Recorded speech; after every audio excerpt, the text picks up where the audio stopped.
Hello everyone, this is Lone Star Lawman with one of my informal reviews again. Well, I'm sorry I've been off for a while, but things have been busy around here, but I'm here to give you a great review on how to put some storage in your safe properly, and also these magazine pouches I'm going to show you. I'm going to show you two of them that are great for, this first one will be an MP5 clone or an MP5 magazine holder. This particular one right here is from Condor Outdoor. And first thing I'll show you about this is it has these GI style openings right here, and this is to help keep it in. This is the Velcro flap, keeps it stay in, and as you can see here, and I'll take it out for a second, is a MP5 clone or MP5 magazine. This one, particular one, is made from KCI, which is a South Korean KCI Gen 2. These work very, very well, and I'm going to leave this one out for a second because I'm going to demonstrate something for you in a minute.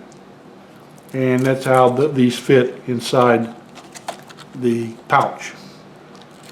There's three of them, so you've got three pouches for the 30 round mag, and on this side is it's unsnapped. You see this one right here. Let me snap it back. Okay, there we go. And this is what's known as the MOLLE style weave on the back. Now these are great. You can take these and you can tuck them in and interweave them like you would a basket with another vest or a backpack that has MOLLE features on them too, because you can just match them up and weave them on and it will stay on. Don't worry. I chose to put a strap on it. You can see this strap works. I like straps because you just throw them on and you're good to go.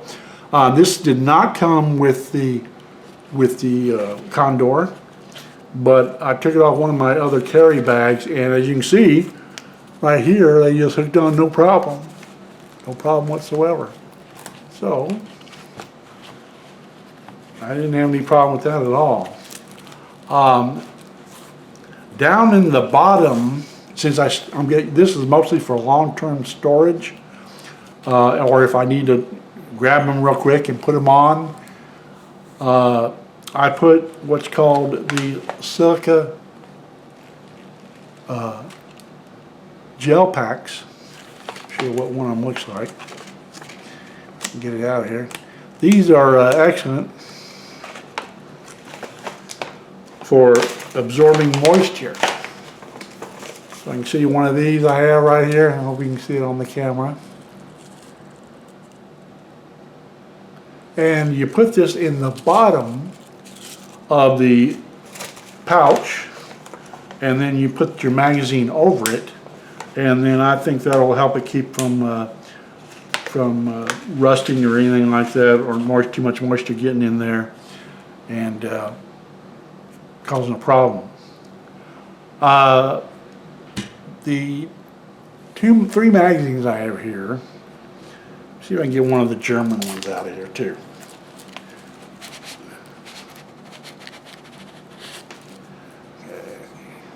Yeah, this is the German one. You can see it says right on there, made in Germany.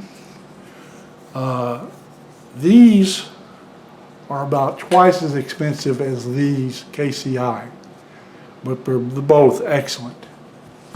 Okay, there's the Ranger tee I use on. Okay, let me put this one back. Okay, now once you just throw this on and put those gel packs in the bottom. You're good for storage. And if you ever need to access one of these in a hurry for some reason, you can do so. So I'm going to move this out of the way a second because I want to show you something about the other magazines I have.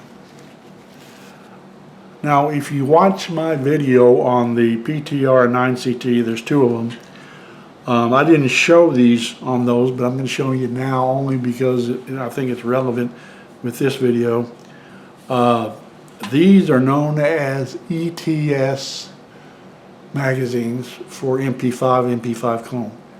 And you can see right through them. And they're made of plastic. Not polymer plastic, but plastic. Doesn't look too sturdy, does it?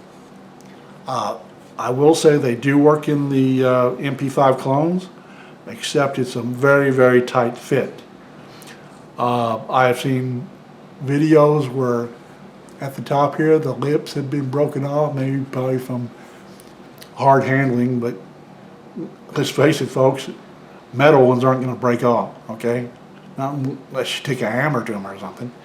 So I don't like these also because this is what I use to reload. Let me get it out of here. The Lula magazine loader and unloader. I use this to load my magazines, okay, on my MP5 magazines.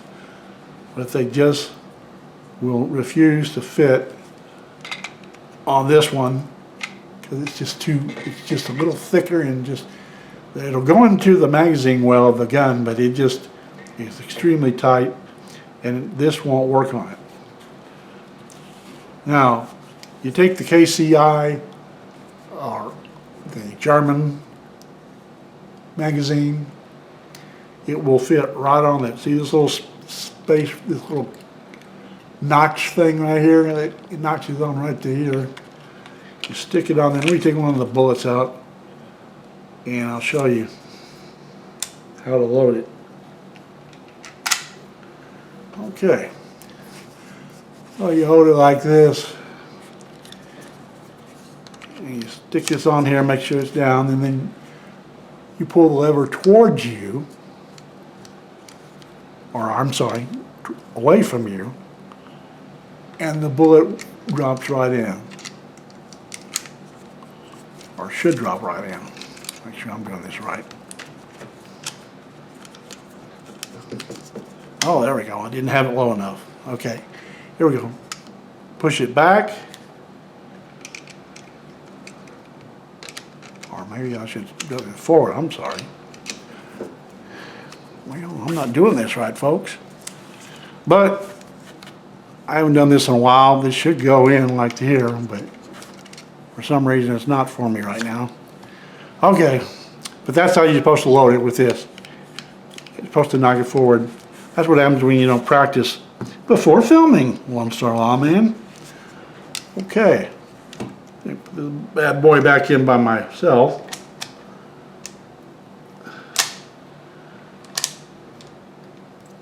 Okay, finally got it in there. My little old hands. Okay, so that's why I like these better. And besides, metal go in so easy. They last forever. You might chunk these, okay, if you got that with your gun. I don't think the PTR 9CT, they're selling them anymore with the 9CT. They probably got so many complaints they went to the metal. Okay, now we're going to talk about AR-15 modern sporting rifles and their magazines and pouches that I got. There it is. This one I got from Bass Pro, BassPro.com, M&P, Smith & Wesson, obviously. The rifle that I featured in one of my videos is a Smith & Wesson M&P Sport, so it matches up, right? Okay, you have 3 on the one side, and you can see it has 3 on this side. So you have 6 total. I did get some new magazines. Oh, that's on the other side. I did get a couple of new magazines from Bravo USA, and you can also get them from Palmetto State Armory, are these DNS Teflon coated metal magazines. And being an old military guy, I just wanted something that was made of metal. That was good. That was good. Oh, let me young sit. There you go. Okay, 30 rounds loaded with either 5.56 or 223, whichever you feel is necessary for you to use. Okay. Also, I'm going to show you a lot of these magazines because some of them are actual GI era. Oh, took out the silicone. There it is. Silicone gel pack down in the bottom. Stuff down there.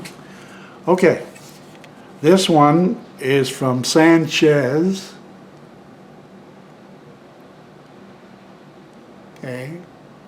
And it is stamped, I believe, I don't know if this one is stamped, but some of the other ones are.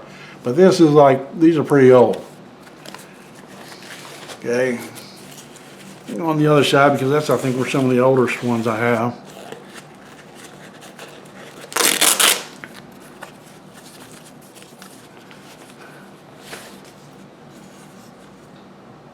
This is the one I've read that is of the GI era. I don't know if this company actually exists anymore, but they said these were the best that they had. These were from OK Industries. You can see that. All right. And they're stamped right here, 1103. So, which tells me this was made in November of 2003 during the Gulf War, the second Gulf War. Okay. Oh.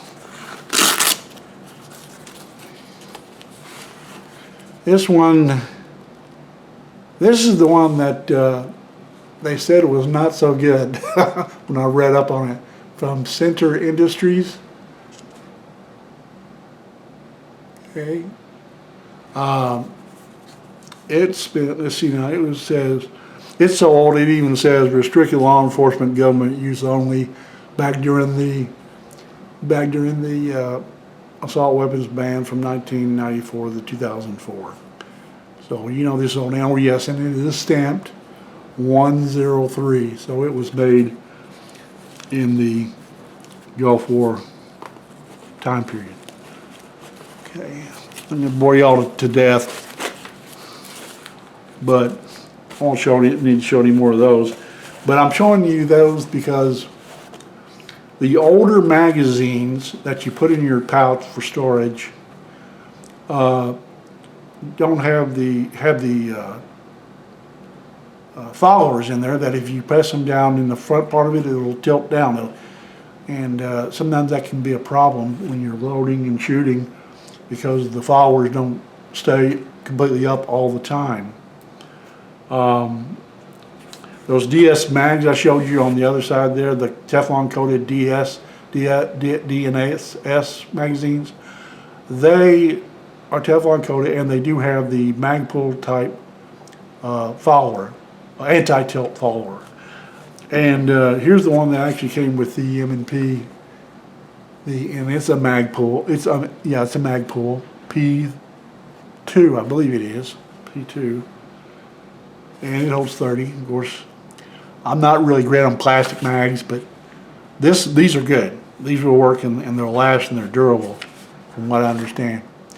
I voted these with 223 on this particular one because at the time at the store where I bought these from, they only had 223 and they didn't have 5.56. I prefer the 5.56 because that's what it was primarily the gun was made for, but it will shoot 223. But they said there's some differences in the pressure or the rounds that 5.56 is recommended. And as you can see right here on on the lip here, right up here it says 5.56, so by 45. That's the standard NATO designation. Okay? All right. Now, this one did come with a strap also. It doesn't have any MOLLE on it, you know, those MOLLE style weaving, because there's 3 on each side, as you can see. But it did come with this strap, and I can put this over my left or right shoulder. So if I wanted to use both my guns, this one would go over my right shoulder, this one would go over my left shoulder, at both diagonally to make an X across my chest. Okay? So let me take the old Condor MP5 and put that magazine back in.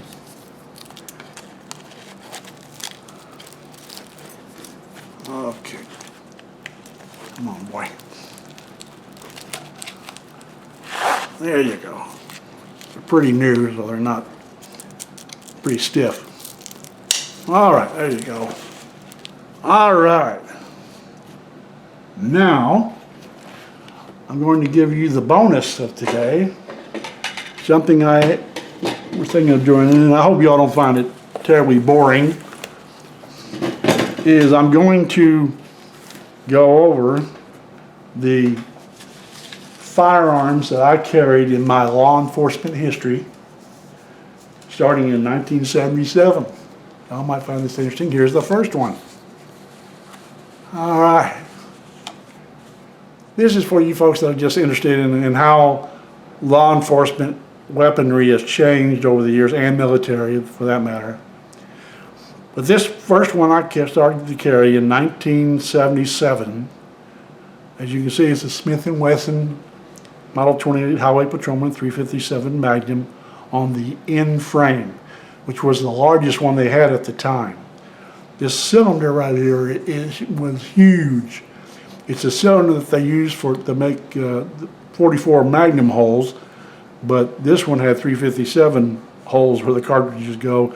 And believe me, there was plenty of metal in between them, because this thing weighed a whopping 44 ounces, unloaded, okay?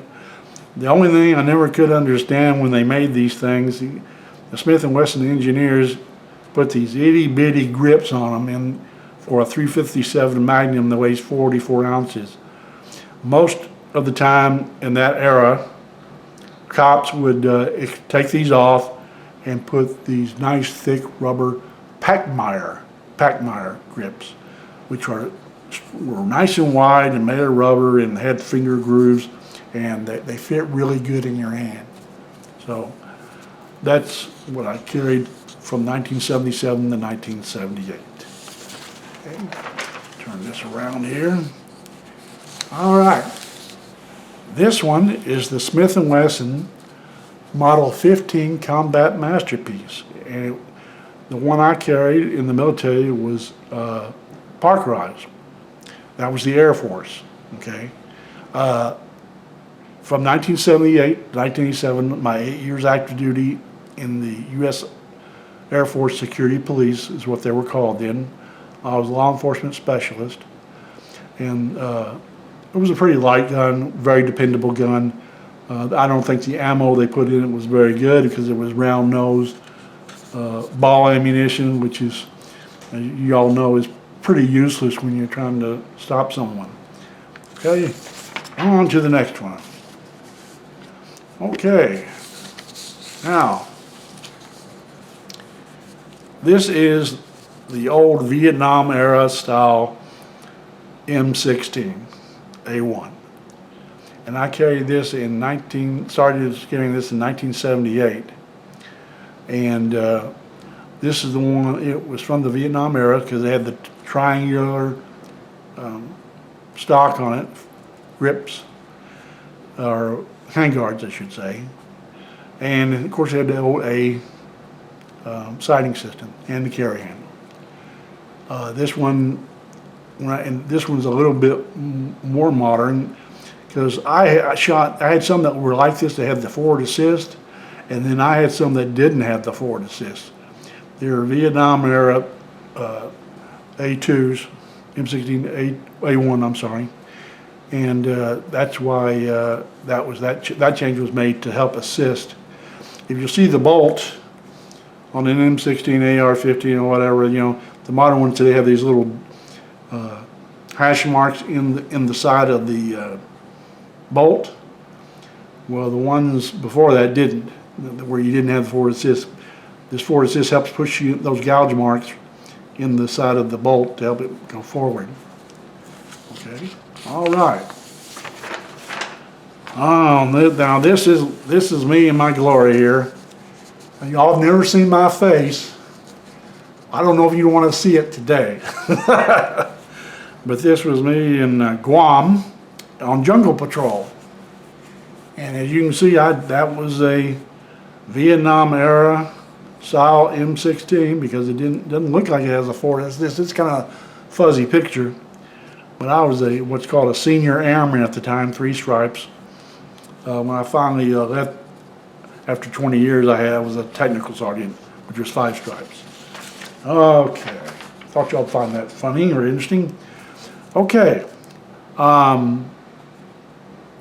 when I joined the reserve, U.S. Air Force Reserve, they had just transitioned everybody in the military, of course, as you know, 1911, and even the Air Force Security Police with the 38 caliber revolvers, they all transitioned to the Beretta M9 or Model 92. They were Parkerized. The double action was like, oh, it was murder. Very, very heavy. Like the single action part of it, when it went to single action, was pretty good. And these guns were very, very accurate. But I didn't like them only for one major reason, because they were ugly as heck. And number 2, ergonomically, it just didn't fit my hand well. It felt like I was holding on to a brick. And I was also carrying this when I was called to active duty during Desert Storm. All right. Now, this one is the Smith & Wesson Model 10 Heavy Barrel. This is what I started out with carrying in my civilian law enforcement career in 1987. We only carried it till 1993. See, during this transition in law enforcement, it was in the civilian world specifically, was from revolvers to semi-automatics.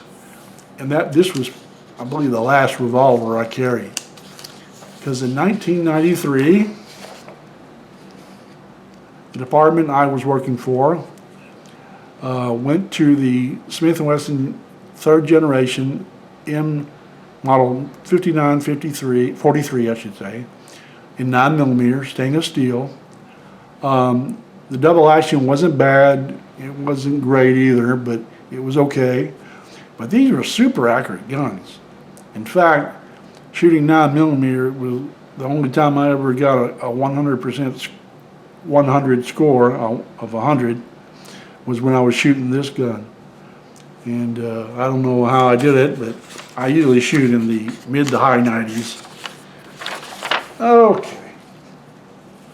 And this was the very last handgun I carried before I retired in 2010, from 1999 to 2010, was the Glock Model 23 Gen 3 40 Smith & Wesson, 13 round capacity. And it was being the Generation 3, that was one of the best Glocks that ever made, believe me. It was great. Okay. Now, as far as shotguns go, I mean, I had that from the beginning, 1977, all through my entire career. The Remington 870 Police shotgun, and this one, I believe, is Parkerized. It's hard to tell, it's black and white. But I will tell you that the first ones I carried had the rosewood charging handle here, and had rosewood stocks. Later on, as things progressed, this all became synthetic, went to glass filled or polymer or what have you. It'd be 6.1 and 4.1 plus 1, depending on the model of the magazine. This one looks like a 6.1. Most of my career I carried the 4 plus 1, where the tube was not nearly as long on the bottom. Very good shotgun, but I never liked shooting 12 gauge. Never did. Okay. These are the AR-15s that I carried in my car from 1999 to 2010. Bushmaster XM15 5.56 with the 30 round mags, of course. They had the EOTech red dot sighting on them, and they have the pop-up rear sight, iron sights I should say, and of course the collapsible stock on each one. These were very good. You notice the year, 1999, okay? That was the year of Columbine. And that's when tactics changed about active shooter. And that's when my department decided to get AR-15s for all the patrol cars and had us train in active shooter situations. I had to go to several schools on that. Every now and then we would do a refresher to keep up on our skills. Okay. All right. I think this is the same Remington I was looking at. Oh, we'll put that away. All right. Well, they bring all the homeboys back in. Okay.